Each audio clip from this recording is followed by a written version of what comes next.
Welcome back. This year is dedicated for a refuah shlema for Mordechai Dalib ben Rivka. The Eibusher should send him a Yeshua, refuah, kriva, lovoi, a speedy recovery amongst many of the others in Klal Yisrael who are in a dire need of refuah shlema. And the greatest refuah the Eibusher could bring to the world is bringing Moshiach Tzidkenu b'kardiv mamish. We are going to continue the shir from where we left off in the previous class, in the previous year. We learned previously, and this is where we concluded, is that the difference between Matza and Chometz is that Matza is lechem oini, and Chometz, the dough rises. The concept of lechem oini is it's al derech chochmeh. It's bittul. Bittul means it's nullified. It doesn't have really its own existence.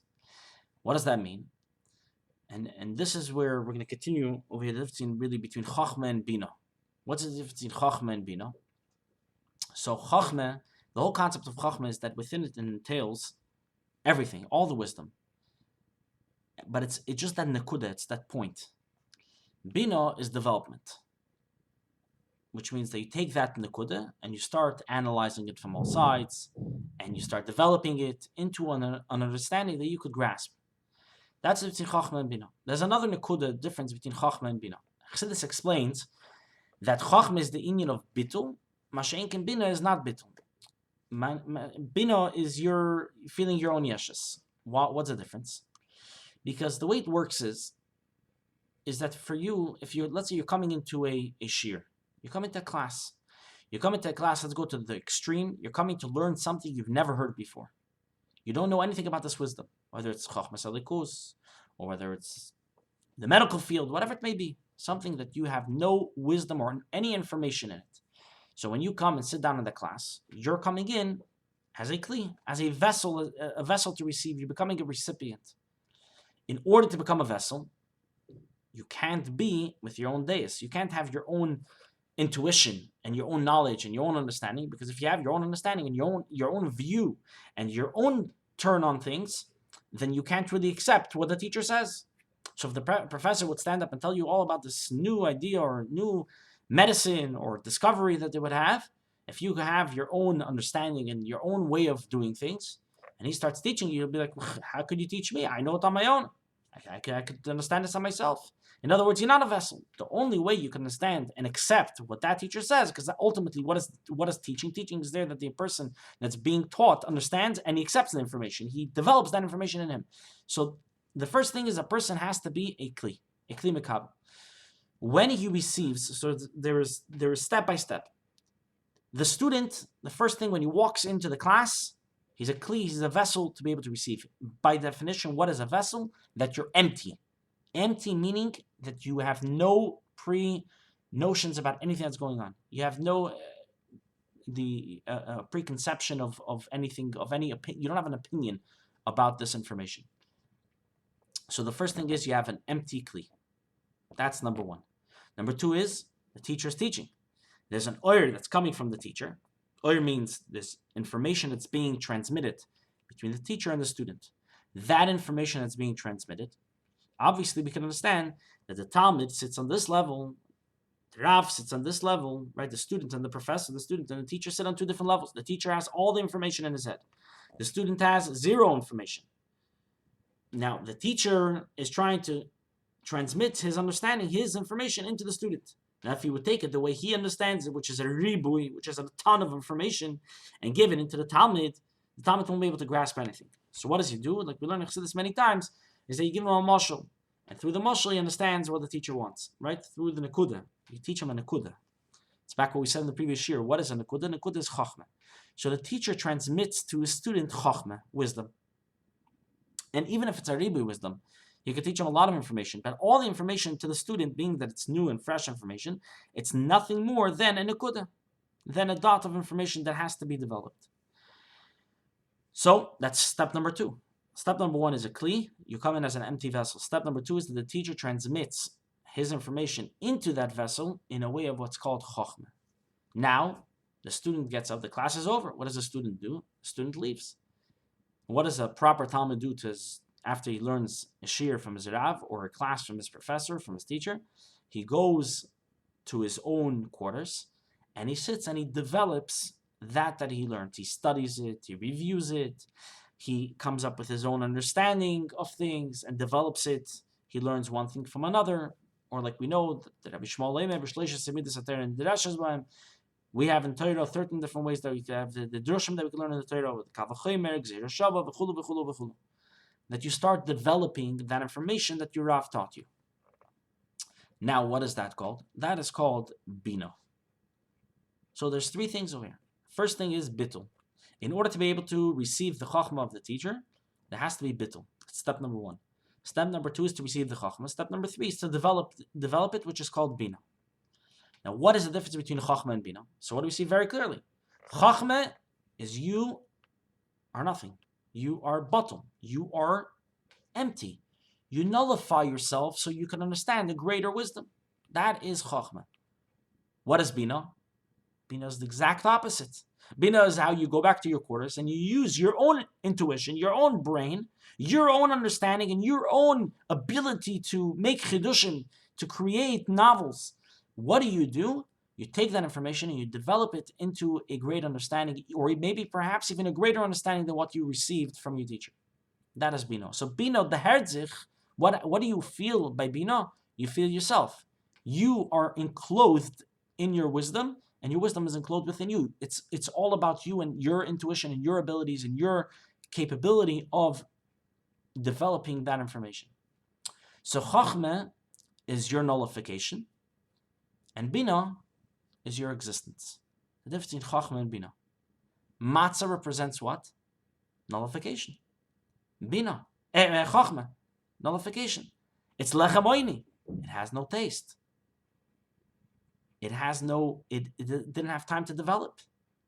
What do we see by Chometz? Chometz, the dough rises. The dough had time to develop. Which is Bina, which is the concept of Bina, which is Yeshus. Mashenk and Chachma is the concept of Bittul. It's Chachma. What is Chachma? Chachma is Bittul. Chachma is that in order to be able to get that on Nikud of understanding, Nikud of wisdom from the teacher, there has to be Bittul. And that whole Nikud in itself is the concept of Bittul. Because there's nothing else but that Nikuda. In that Nikuda, everything is included. Later on, when you develop it, that's already your own Yeshus. And this is what we're saying. This is what we're up to. We're on page 46. We are about 8 lines, somebody's Gimel, 9 lines, somebody's Gimel. And this is what we said before. Chometz shows on the Bechina of Yesh, which means existence, which goes, it blows up and it goes Lamaila, meaning like a dough that rises. V'hainu, what does this mean? It's Bechina's Bino. It's a concept of Bina. Bina means, in English we say Chachma is wisdom, Bina is intellect, and Das is understanding. So Bina is intellect. It's contemplating. It's using your intellect, using your intuition, it's using your understanding to be able to develop something. So it's developing the point of Chachma, right? So that's what Bina is. So it's grasping that concept to the length and to the width, and that's the concept of Yesh of an existence. Which is not like that by wisdom, by the first Fido, which Chachma, the whole concept of Chachma is Koyach Ma. Bitul betachlis. Koyach Ma, which is nullification, the ultimate nullification. Because when in the level of Chachma, nothing really exists by the Eibishter. In other words, in that level, in that flash of Chachma, that Nekuda of Chachma, nothing exists. Just like if the professor would walk in to the class, or the Magachir comes into the class, if you come in with your own intuition, your own understanding, how could you learn that class? You have your opinion. How could you? It's very hard to be able to accept or to be able to understand another opinion when you're full of your own opinion. And this is what Chochma is. Chochma is Bittul.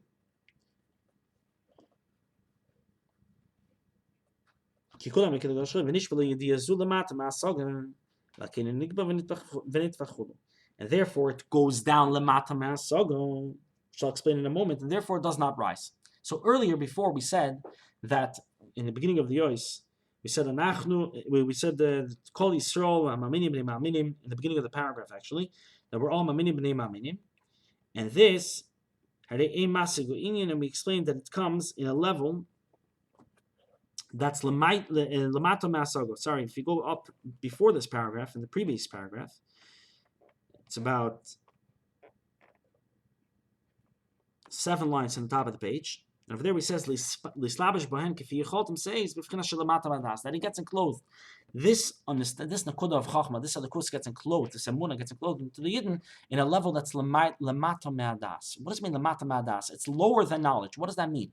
What do these words mean? It's not just a vort in the mimer. You can just skip over it, because really the meaning of this word is that just like what we just finished saying. What's chachma? Chachma is bittul. What's bina? Development. And das is the connection of the understanding into you. Right? Whatever understanding you have in your head, it's bringing it down lamata. So what does it mean lamata me'adas? Lamata me'adas means that it has to be beneath a person's knowledge, beneath his understanding. It's like a child. A child at the level, which is the emunah, at the beginning when a child believes in something, he doesn't understand anything. He really, the first step of faith, of believing, is that you don't understand. It's putting yourself aside. If you can't put yourself aside in your own intuition and you have to understand everything, then it's very hard to have emunah. How could you have emunah? Emunah means by definition something that I don't understand. Now, as you get older and you develop, as explained the Chassidus, you have great idea. You learn a lot of Torah, you learn a lot of Memor Chassidus, and you understand the likus to a degree. Now you know that the Eibishter is Merem Misnas, like we said in this Ma'am, the Eibishter is far more exalted. But a little child, does not understand these concepts. What does he understand? A child understands simple faith. You tell him this is the halacha, this is the halacha. There's an Eibishter from Welt, he understands the Eibishter of Welt, he believes in it. You ask him different details, he doesn't understand these things. But that is the stepping stone of faith. If you don't have that level number one of faith, which means I don't understand, there's certain things I don't understand, right? Or certain things that you have to be a kli mekabel, you have to be bottle, you have to have a certain level of nullification. If you don't have that midah, that level of nullification, there's no way you can come to emunah. There's no way you can come to faith. So that's why it's nislabish in something that's lamata me'adas. It's lamata me'adas, meaning it's beneath a person's intellect, a person's understanding. That's where it includes, because we're talking about, even though we're talking about the Yidden, over here we're talking about Yitzis Mitzrayim, we're talking about Yidden who had Mitzrayim, the Yidden that came out of Mitzrayim were called the Derech, the generation of knowledge, of understanding. They saw it because of their own eyes. Yet they were called the Derech. And what do we say? That the Emunah was enclosed in Lamata Me'adas. What's Pshat? The Pshat is like this, is that here in the Maimer, we're talking about every single Yid on level number one. No matter if he understands a lot, or as we said before, he's young in knowledge. He's young in knowledge, meaning he's like a child. Like, what's the whole Nikud here that we're saying? It's like a baby that calls Abba Vima, calls Tati and Mami. What's the Nikud there? The Nikud is the same thing with Yidden. The level number one of Emunah and the Eibishter is like a child who calls Abba Vima. And that understanding, that faith that you call Abba Vima, that entails within it everything that the parents represent. So too, the Emunah that we have in the Eibishter, that we say Ki Ata Vina, that you are Eibishter, you are my father, it entails everything just like we say Tati and Mami. The same nekuda. So that's why it's nislabish lamata hadas. It's this gadlus. We said before, there's something called gadlus hadas, gadlus amayichin. This is the great understanding. There's great understanding, meaning there's this unbelievable understanding, unbelievable likus, that's stressed into katas amayichin, katas hadas, which is a very condensed version into that a child should be able to understand it. And the same thing happens with the matzah. Let's continue. V'zeu seid urei emunah. We say in Kapitel Lamed Zayin in Tehillim in Pasuk Gimel, we say David HaMelech says urei emunah. Urei emunah means and to shepherd from the Mitzvos. David the Mefarshim down. What does it mean urei emunah? Urei comes from the word roya, which means a shepherd. Urei emunah, and you should shepherd your emunah, your faith. So what's the nikud over here? That you should give. We know this from the Maimer of V'atat Tzaveh, the last Maimer that the Rebbe gave out. It talks about the greatness of Moshe Rabbeinu, that he's called a Raya Mehemna, that he's called a faithful shepherd. The Rebbe over there in the Maimer explains two nikudas in the Inyan of a Roya, of a shepherd, and how how Moshe Rabbeinu gives his flock, which is the Bnei Yisrael. He shepherds them, so to speak. I don't know if it's the correct word, but he shepherds them faith. He gives them faith. Just like a shepherd takes care of his flock and he gives them their needs, so too Moshe Rabbeinu is a shepherd of Klal Yisrael and he gives them their emunah. So the same thing over here. What's urei emunah, that the Eibishter shepherds his faith? So that you should shepherd to us the faith and the Eibishter through the matzah, which is called Michal De'Meimnos, the food of faith. Derech HaKabbalah Derech HaKabbalah zeu seit shamatze imechin dikatos da'abo shenimshochem lenukva. And al Derech HaKabbalah, in Kabbalah's terms, Kabbalah says that this is the secret of the matzah that's called katnos da'abo. Katnos da'abo is the same thing like we said before, katnos demechin. Abba and Imo, in Kabbalah's terms, is chochma and bina. Chochma is Abba, bina is Imo. Why? It's because the same idea of parents. Chochma is the nekuda, bina is the development, right? So the same thing with Abba and Imo. Abba is the nekuda, and Imo, like the Alter Rebbe explains in Perek Beis in Tanya, that from the Abba comes a zera, from the Abba comes a seed, and from the Imo comes the development of 9 months until there's the form of a fetus, of a child, until it's born after 9 months. And the same thing within Elikus, within the Yiddishkeit, is that we have something called Chochma and Bina, and then we develop it into our middas. The whole nekuda is to develop the understanding of Torah into our middas, into our conduct in our life. As the Rebbe explains in length in the Maimer of the Siyam Shakelo in a beautiful, beautiful way. The Siyam Shakelo Tavshin Beis. Some of you already learned it this past year in Shiva, and if you haven't learned it, it's a great Maimer to learn. But over there, it's the whole concept of what does it mean to develop these in Yonam of Av and Yira that we learn about that should be developed into our middas. So it's the same nekuda. We're asking the Eibusher, the Ure'ei Emunah, that the Eibusher should shepherd to us Emunah faith. And according to the Kabbalah, it is the secret of Matza, which is Katnos Dabo. Katnos Dabo means taking the Chochmah and condensing it, bringing it down. Katnos means a small, miniature version of the Chochmah of the Eibusher, of the Sfira Ha'Elyona of Chochmah. Shenimshochem lenukva, that gets drawn into Nukva. What's Nukva? Nukva is Bina. Nukva is the development. And Ratzaleimar over here in the parentheses says, where he says that what does it mean to Nukva? Nukva is Bina. Bina is also the root of Malchus, is the root of revelation, the root of kingship, which is the same Nekuda. Because what's Bina? Bina is the development of Chachmah. What's Malchus? Malchus is the development of Zah. Zah is the spheres that come after Chachmah and Bina. Zah is the Midas, from Chesed down to Yesod. Those are the spheres, which is called Zeir Anpin. We learned it already in the Maimer previously about Vidu Tshuva. We learned over there about Zah, about Zeir Anpin, and Hatik Yoimin, V'chul. So the same Nekuda over here is that Katnus the Abba. Katnus the Abba means the miniature version of the Chochmah that comes down. It gets Nimshach into Nukva. Nukva means Bina, also means Malchus, into revelation. That means that the wisdom of the Eibush, that this Nekuda, which in that Nekuda, imagine that condense, it's almost like a bullet that has within it the firepower, has a condense. You condense it, and it has within it, it holds all the Elikus. And you take a miniature version of it, and you bring it down into revelation, and that's what happens through Matzah. We look at the Agoda Perikis, Sifches, and Mashkos by Rabbi Chaim, Shamatzi Gatos Shin Dabo, Gam Kinishtem Shul Derech Rames Bovat, Mashkos by Rabbi Chaim, being Sfesaim, Shul Kach Knisas Gatos Dabo, Mishtash, the Yom B'Chosh Shvua Inshal. Okay, we're going to continue now. Weiter anything after the parentheses. Pirush, what does this mean? What does this mean that Katos de Abba comes into Nukva? Which means, I guess, there's something called Meichin de Gatos de Abba. We learned it already previously. Gatos de Abba means there's the real level of Chachma Ha'Elyona, which means this awesome information of Likus. Who inyan Gilui Atzmis Chachmas Yisbarach, which is the revelation of the wisdom of the Eibishter, which means, imagine, the Eibishter's Chachma, that means the whole. If you go into the person, and the person we said before, in the beginning of the Maimer, we said there's something called Dibur, of the person which is the furthest away from him. And if you go up in levels, you reach the Chachma, right? Which is the revelation of Atzmis HaNefesh. It's the Chachma, your wisdom, the beginning of all wisdom that's in the person, is the revelation of who he is on the inside, his neshama. Right? So imagine the Eibishter, his Sfiras HaChachma is the point of revelation from who the Eibishter really is. That's Muslim Yosei. So Gadus da Abba is that revelation the way it is Lamailo. That awesome Nekuda, that awesome revelation. So what happens? Through it condensing, through it coming down in levushim, in different garments that conceal it, which means through the exchanging of the names of the Eibishter, right? Shem Havai Yud Kevavke is the great and awesome Gilui Elikus, and then you have Shem Elikim, which is Gematria Teva. It's the nature of the world. The way the Eibishter conceals himself in the world.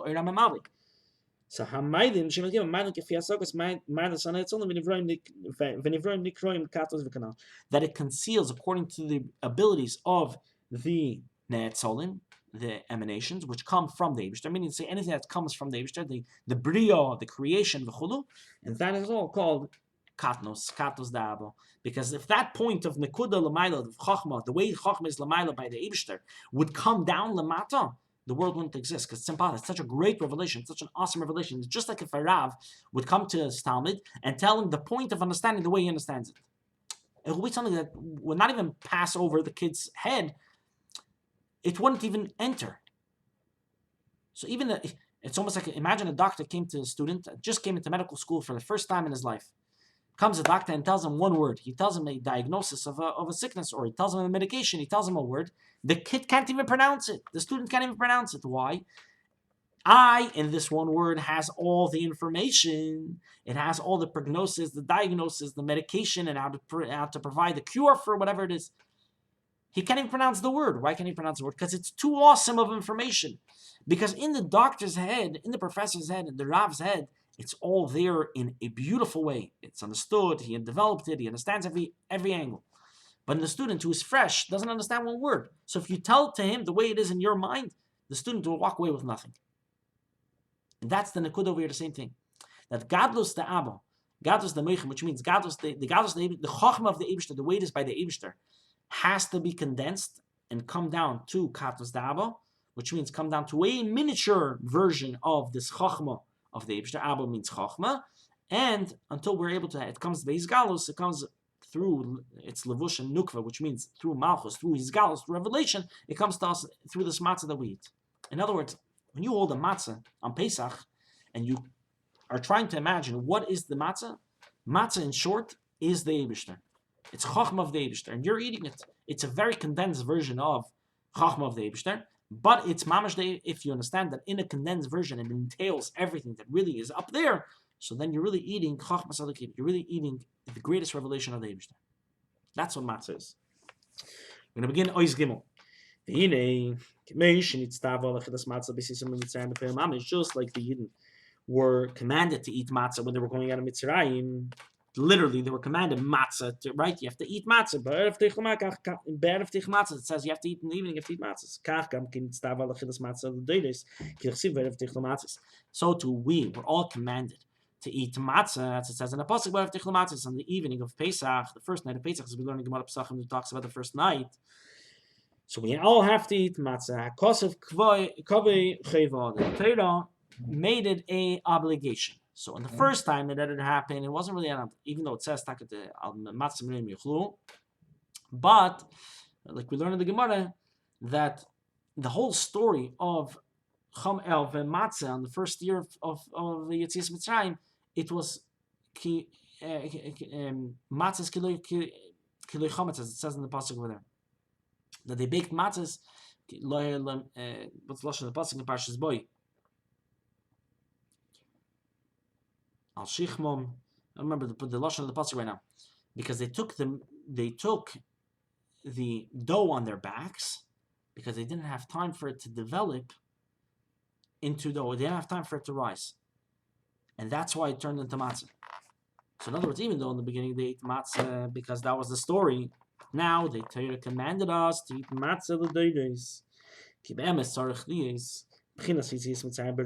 Because really we have to have Yetzias Mitzrayim in a spiritual way. Gam Ato also now. In other words, the story of Yetzias Mitzrayim, and on a side note, just before we continue over here, what do we see? The story of Yetzias Mitzrayim is this great story, great and awesome story of Bnei Yisrael throughout all of history. We keep on repeating it every day. We say it in Shema every single day. There's a mitzvah. There's a mitzvah to remind ourselves of Yetzias Mitzrayim in the morning and at night. That's what we have in Birchas Krishma. We speak about Yetzias Mitzrayim, and we say it over and over again throughout. You bench, you daven any time throughout the day that you have to do with Kedusha. It talks about Yetzias Mitzrayim. Yeah. Yetzias Mitzrayim is not just a one-time occurrence. If it was just one-time occurrence, very nice. We celebrate a holiday reminding us that this is what happened, just like in any other legal holiday.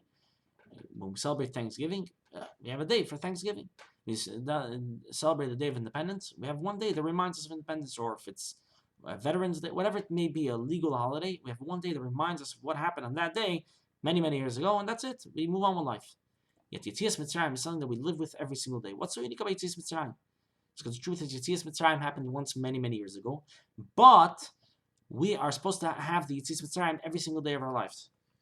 As it says over here, we're down on the bottom of the page.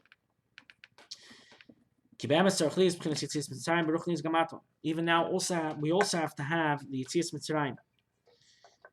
It also has to be now. Because by the Yidden, so we all have to have the same Yetzias Mitzrayim, just like there was Yetzias Mitzrayim once upon a time, 3,500 years ago. We also have to experience the same Yetzias Mitzrayim in our day too.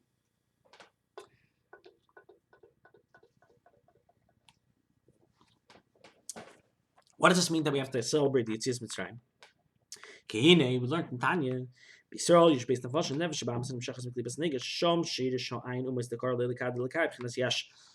Yid has two nefashos. Each Yid has two souls. There is a soul called the Nefesh HaBahamis and an animalistic soul. What does it mean an animalistic soul? As the Alter Rebbe explains in Tanya, it comes from Klipas Noiga. Klipas Noiga is a mixture of good and bad. It's the Sheish from Tevera.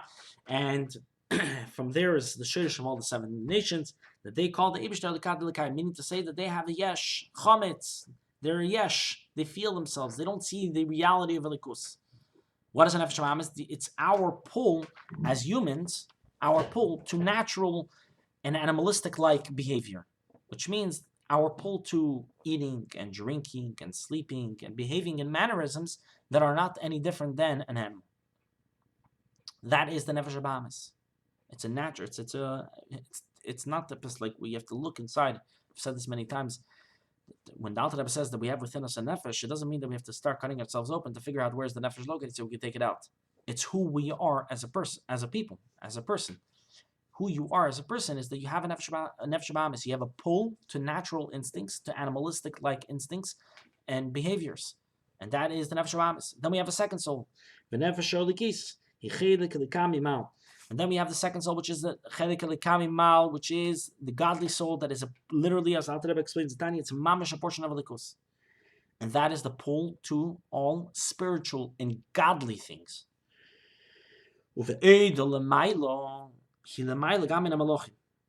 it's Lamailo, the Neshama, before it comes down to earth, where it sits Lamailo, it is even higher than the angels. Even though the angels sit in a place that they are in ultimate nullification to the Eibishter, as it says, that the army of heaven, meaning to say all the creations of heaven, the angels, everything of the heavenly existences, they're in constant bowing to the Eibishter. That means they're in constant nullification to the Eibishter. They do not have the real grasp in Elikus, in the essence of the Eibishter. Because they are existences. The Eibishter created an angel as an existence. Obviously, it's not a physical existence like by us. The Gemara tells us what's the make of a Adam Gashmi versus a Malach. A Malach is made out of the two elements, so to speak, the Eish and the Ruach, and we are made more of the Mayim and the Ofer. And therefore, we could see ourselves. We could see we are more of the Chomer, and the Malachim are more of Itzura. Like the Rambam brings down in the beginning of the Rambam, and he explains the difference between Malachim and us is that we are made more of the. We all have Itzura and a Chomer. Itzura is the form. A Chomer is the matter. We see matter, right? And the Malachim have no matter. They're Itzura b'li Chomer. They are a form without matter there. Therefore, you cannot see them. But nonetheless, they're still a creation. They're still there. They're still in existence. And being that they're in existence, if they're in existence, they're considered a yesh v'nifrodim. They're separated, so to speak, from the Eibishter. If the real Oid and Sof, if the Eibishter's ultimate, the light of the Eibishter would shine on them, they would be completely nullified of their existence. The way it's in front of the Eibishter, the way it's in front by the Eibishter itself. By the Eibishter himself, there's no mitzvahs of anything. So too, if these malachim would have the revelation of Elikus the way it is, they wouldn't exist. Elo, Elo shemishtabim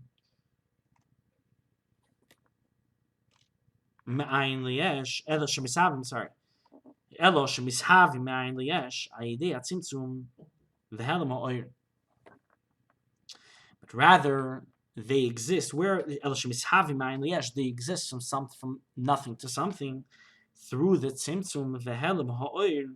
Through the tzimtzum, through the concealment of the Eibishter's alikus, through the concealment of the Eibishter's light, Masagosam, from their understanding, in order for them to be in existence. In other words, the only reason how they exist is through the Eibishter concealing himself so they could exist.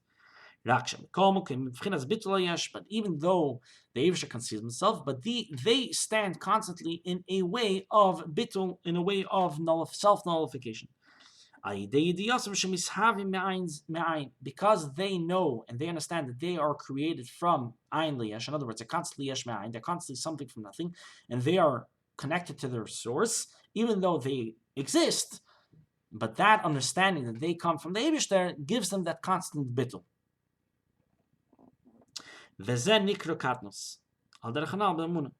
this is called katnos. This is called a very condensed version of understanding, just like what we said before about Emunah, that we have that katnos in Emunah. This is all about the Malachim. But the Yidden, the Neshamas of the Yidden, they come from the Chacham of the Eibishter. They come from the wisdom, which is far higher than the Malachim. Which Chachmas Yisbarich is Shehi Elikus Mamish, which is literally godliness. And they are not separated at all. And they would be able to grasp the concepts of the Yutzfidis, which makes them exist, which gives them existence. Meaning to say, the Malachim understand that that's how they exist. This is how they exist. They come from Yesh Me'ayin, and they understand where the root is. It's like a child who understands who his parents is. It's mamash katnos. He doesn't really understand what the parents represent. So the malachim stand on that level. A neshama really comes from the chacham of the Eibishter. Chacham of the Eibishter means he's the reishis spheres. That means he would understand all the rest of the spheres. He would really understand not only the existence the way it is, but he would understand the development of the existence. He would understand the piping system of the existence, meaning to say the whole background, what's behind the scenes. That the neshama would be able to understand. V'zeu b'chinas gadlus mamish kanal, and that is considered. I skipped a few words over here. And they're not separated at all. The neshamas of the are not separated at all from the kus. And that is considered b'chinas gadlus. That is what we said before. There's gadlus and katnus. So Gatos, which means that great revelation, our neshamas are from that great revelation. Our neshamas understand that nekuda. Our neshamas understand not just the existence of it, the metzias of something, of a likus, but rather they understand the mahus, the mahu, what it is, what it represents, what the information behind the scenes are, so to speak. That's the difference in malachim and Neshamas Yisrael. So it's similar to what we said before, the difference between a child and an adult. Malachim are like children. They just know the existence of things. Yeah, they know, they understand that their existence is from a likus, and therefore they stand constantly in bittul. Neshamas are like adults, who don't only understand the existence of things, but they understand what exists. They understand not just that it exists, but what it entails. What its existence mean? That's what the neshamas can reach. If they want to understand, they can understand that. And that's what we're saying over here. We're going to conclude with these lines. The nefesh of the kids, this godly soul, came down all the way into the nefesh of Amis. And it came down so low, it came down even lower than the level of the malachim.